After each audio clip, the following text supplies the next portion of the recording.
Gorenica Radovlitsa, Karolina Voinec, in corsia 2 Ilaria De Negri, Idros, corsia 3 per il Fusinar Ravne Koroskem, Marusa Mlinar, Lane 3, Lucia Rovere in quarta corsia, Gemona Nuoto Atlantis, corsia 5 Shaula Stefanuto, Idros, corsia 6 Barbara Vettoretti, Veneto Banca Montebelluna, in 7 Giorgia Mason Gabbiano, in 8 Gloria Dossi, Sport Factory.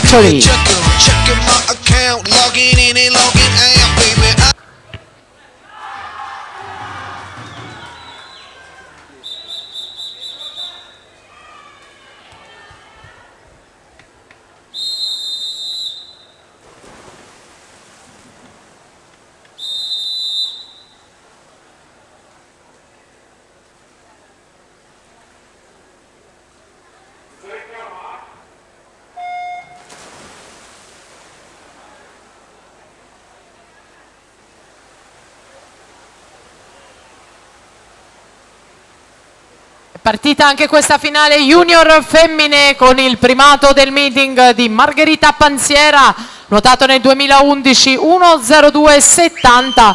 Lontana da questo primato Lucia Rovere, che questa mattina ha conquistato le qualificazioni nuotando il miglior crono 1:05:11.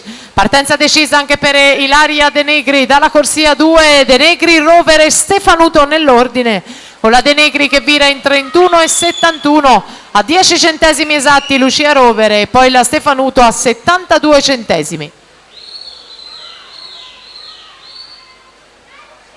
Rovere davanti in questo momento ai 75 metri di gara, Ilaria De Negri che scivola in seconda posizione, rientra la Stefanuto dalla corsia 5 con la Rovere davanti. La lotta per le medaglie fra le due atlete dell'Idros. Lucia Rovere va al touch 1:04:57 per lei, Shaula Stefanuto 1:06:21.